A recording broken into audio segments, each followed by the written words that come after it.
legends, I hope you're all amazing. We are checking out the brand new Fractal Audio plugin, Icons Fullerton Complete. People have been asking for a Fractal amp modeling plugin for a long time, and they have finally done it. This first plugin is based around classic Fender amplifiers. In fact, there's 5 different plugins in here. You can buy the Deluxes and Princetons, or the Bass Guys and More, or the Vibras and Supers, or the Doubles and Champlifiers separately. They each have a curated selection of amps, cabinets, and effects, or you can buy the complete selection that I've got on here. So I think this is 36 different amp models. Look at all of these wonderful things in here. You also have a selection of Dynacabs to match them, and you've got effects. There's a delay, reverb, drive, modulation, graphic EQ, wah, compressor, and input and gate, and you can easily move these around and run them in any order you like. Let's hear some quick tones on here. This is obviously fantastic at clean and lower gain tones, but you can get some absolute chungus out of this. Then I'll walk you through how the plugin actually works. Then we'll hear a whole bunch more sounds from the factory presets and some presets that I've dialed in.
Let's take a quick walk through the plugin. I want to highlight the key features and show you how you'd go about not only using the built-in presets, but rolling presets of your own. If you're an experienced Fractal Audio user, there are some points of difference from the way the Axe-Fx FM3 and FM9 work. If you are totally new to the ecosystem, Fractal tend to give you a lot of control in comparison to other companies. So you can dive deep here, or you can just stick to the factory presets and simply modify them. Speaking of those factory presets, you can access them up here in the top left, and they are organized into factory presets, your personal presets, you can favorite presets in here, and you can even search by using an extensive list of different tags in here. So if we just stick to the factory presets on here, you can see I've selected this Deluxe Verb dry preset. I can exit this and I've got 10 blocks to play around with. And think of this like a real world amp, pedal, and studio rig. You can move these blocks around freely and place them wherever you like. At the moment in this preset, there is the input and gate block. There's a wah, a compressor, a drive. It's got the amp block, which currently has the Deluxe Verb vibrato model in here. And then there's a cab block straight after that. You can see that you can use the built-in Dynacabs in here. These let you move virtual microphones around, and there's a long list of microphones on here. So you have more mic choices than on something like the built-in Dynacabs of the Axe-Fx 3. There's a consolidated modulation block in here. You've got things like the Dimension Chorus, the Phase 90 phaser, and a harmonic tremolo. I really like that they've taken essentially the greatest hits of all the different modulation types and combined them into a single block. There's a delay block with a basic analog and digital type. You've got mono and stereo versions of those. A selection of reverbs in here. You've got Fractal's excellent sounding springs, a room, a concert hall, and a recording studio in here. Then you've also got a graphic EQ. You could use this at the end of the chain.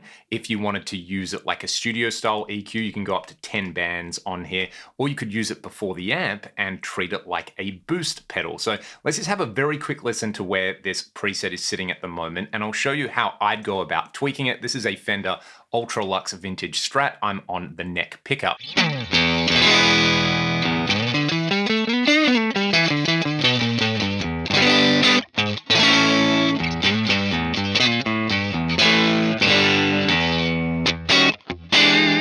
That's starting to break up pretty early on there, like a real Deluxe would. I think I'd like slightly less treble on there, and I'm going to turn the volume up because this will give me even more drive. I'm also going to play around with the Dynacab selection in the cab block. I'm going to move this ribbon microphone slightly closer to the center, and I will pull it out. I'll also go to the room tab and add a little bit of a high cut, a low cut, and some of this preamp or console style emulation. Let's go for a little bit of a tape preamp in there. I'll add a bit of drive and saturation. You can also see that there is a basic room reverb baked into the cab block on there if you want a bit of amp in the room vibe. Let's turn that up and have a listen to what we've got now.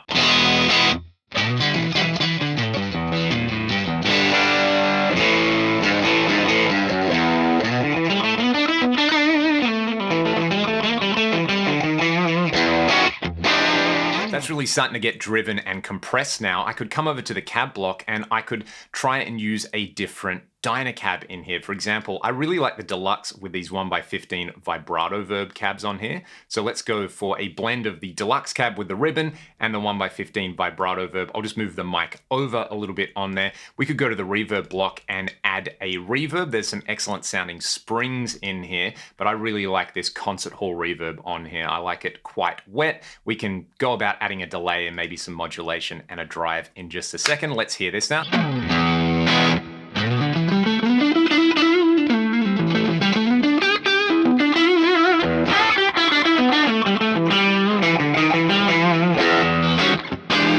I'm really enjoying that. Let's add a delay in here. I've currently got the analog stereo delay. I'm going to sync it to the tempo on here. I'll set the left-right time ratio to 75%, so I get a lovely mix of a quarter note and a dotted eighth note delay on there. I can bring the mix up on there. I could add a little bit of modulation as well. Let's have a listen to that now.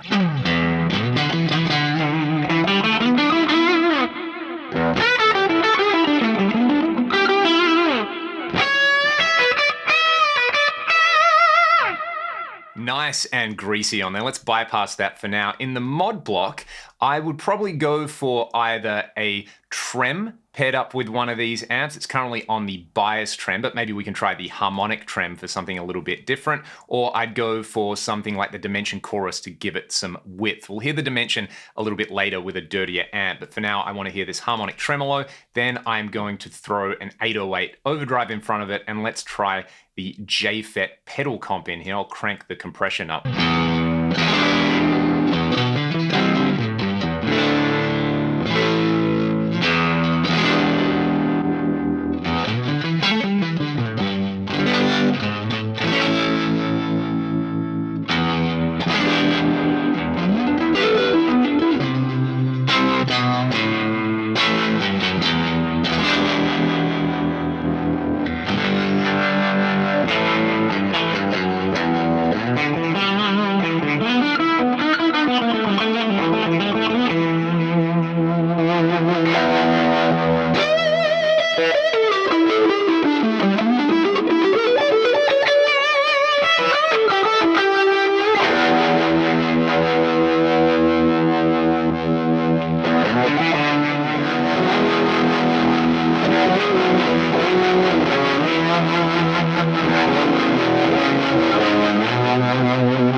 Very tasty indeed. Now, the amp block, like any Fractal Audio product, gives you a whole lot of control that you might not find on a real-world amplifier. What I've got at the moment is this 65 bass guy normal. I have paired it up with my free cab IR. The cab block does function as a stereo IR loader in here. I've got a little bit of the Recording Studio reverb on there. You can see the basic settings on the amp, but I can go into the expert tab and add a whole bunch of extra goodies. I can tweak the negative feedback, the bright cap value. I can use the amp block input boost. There's a saturation switch to do a Jose style mod on there. You can even play around with a Variac in here. So what I'll do is I'll turn the bright and the boost off. You can see that I've cranked up the bright cap to 4700 picofarads like it would be on a Marshall Super Lead. The Bassman, of course, was cloned by Marshall into the JTM45, and that evolved into the Super Lead. That's why I've called this preset Faux Plexi. We'll have a listen to the effect that the bright switch has on it, then the boost, and then I'll use the Variac on there. This is just amp, cab, and reverb, and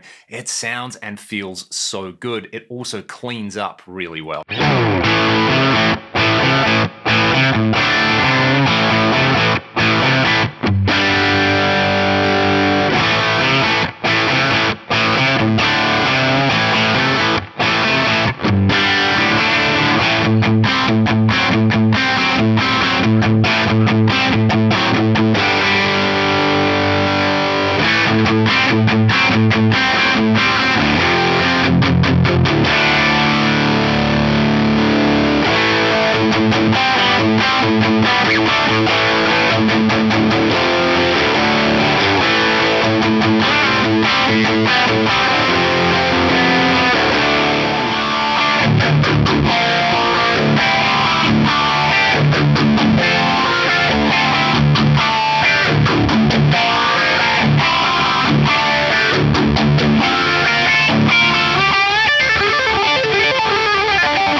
That you've got the ability on there to just use the factory preset and have some classic tones based on classic amplifiers. But if you want to get in and totally customize those tones to your own ends and build custom signal chains, you've got the power to do that in there, which not many amp modeling plugins will do. A lot of the time they'll focus on either a single amplifier with a few select cabinets in there. They won't let you kind of dive in and virtually mod the amps on there. And it's certainly something I always appreciate about the Fractal ecosystem.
On top of all those tones, you've also got some very nice features and functions in the plugin, in particular the input calibration. So if you're using a Fractal Audio product as your interface, it will walk you through where to set the input level in the plugin and how to set everything up on your Fractal Audio device and in your DAW. If you're using any other interface, there is this calibration and interface setup in here. There's even a selection of pre-recorded DIs that you can run to calibrate the plugin and your interface. I really, really like that. There's also MIDI control in here. You can set up MIDI control mapping for just about anything you like in the plugin. There's a built-in tuner. You can have the tap tempo set up on here, or you can let it follow the clock of your session. You've obviously got the preset organization that we talked about earlier, like trying to find something via the tag. Like if you're looking for a blues preset, hit blues over there in the factory presets, and you'll see a whole bunch of different selections for